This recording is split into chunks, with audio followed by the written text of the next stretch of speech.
Assalamualaikum warahmatullahi wabarakatuh.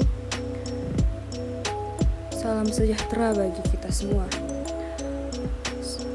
Semoga kita senantiasa diberikan kesehatan jasmani maupun rohani agar kita selalu semangat menjalani aktivitas kehidupan sehari-hari.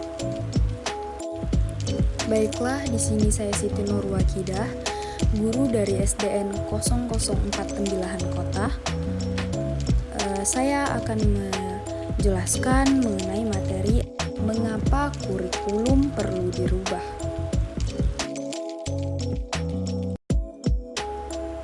Apakah yang dimaksud dengan kurikulum? Berdasarkan Undang-Undang Sisdiknas Nomor 20 Tahun 2003, kurikulum adalah seperangkat rencana dan pengaturan mengenai tujuan, isi dan bahan pelajaran serta cara yang digunakan sebagai pedoman penyelenggaraan kegiatan pembelajaran untuk mencapai tujuan pendidikan tertentu.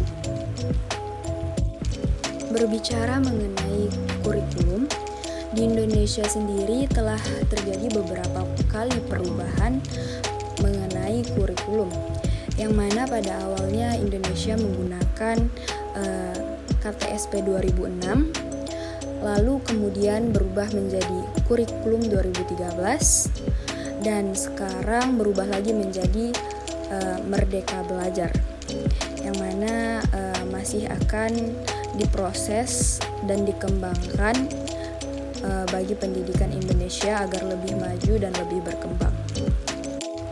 Berbicara mengenai kurikulum, tentu tak lepas dari kata pendidikan.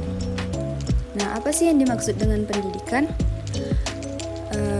Menurut Ki Hajar Dewantara, pendidikan adalah menuntun segala kekuatan kodrat yang ada pada anak-anak agar mereka dapat mencapai keselamatan dan kebahagiaan yang setinggi-tingginya, baik sebagai manusia maupun sebagai anggota masyarakat.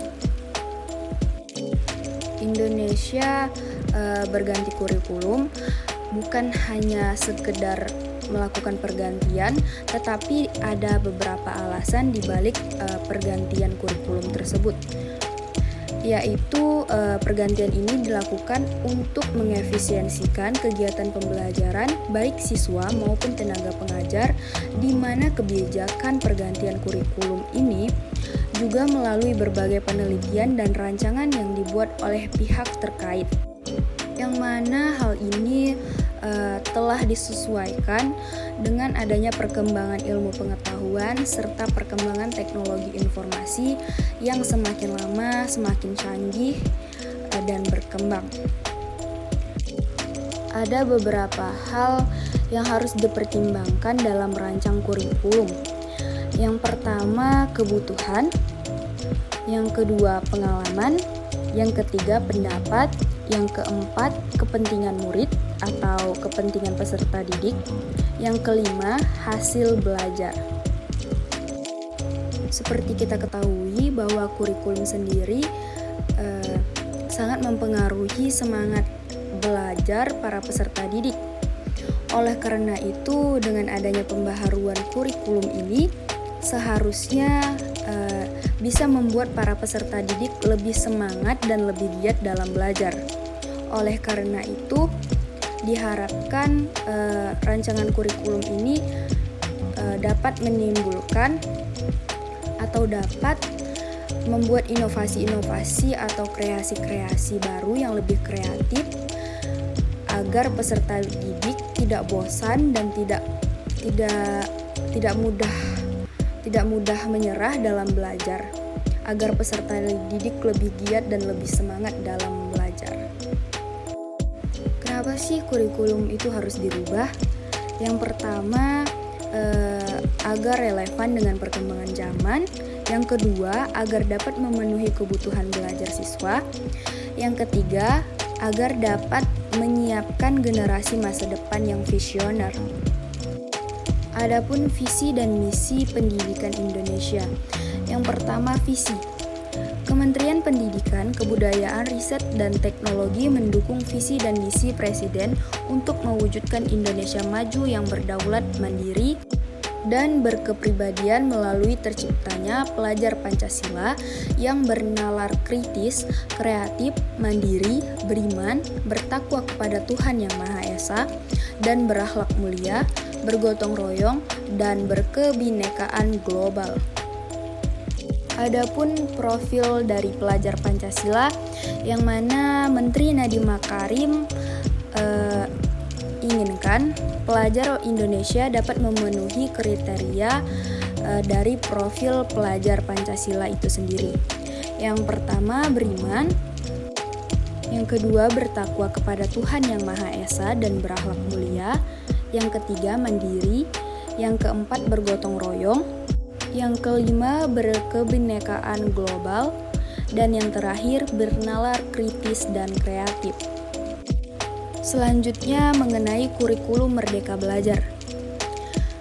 Menurut Badan Standar Nasional Pendidikan, kurikulum Merdeka Belajar yaitu suatu kurikulum pembelajaran yang mengacu pada pendekatan bakat dan minat.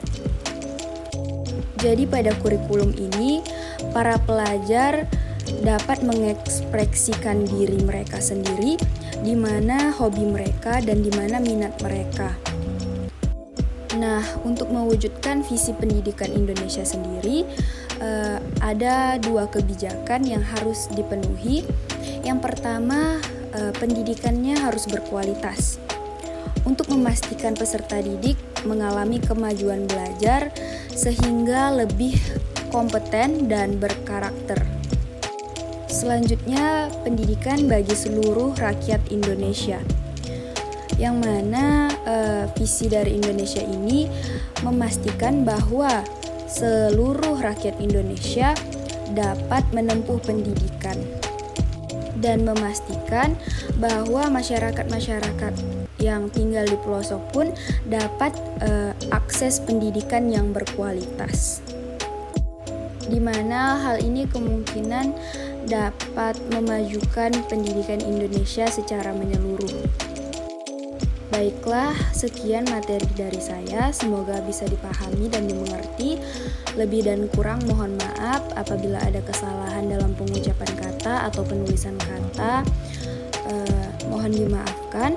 Wabillahi taufiq wal hidayah. Wassalamualaikum warahmatullahi wabarakatuh.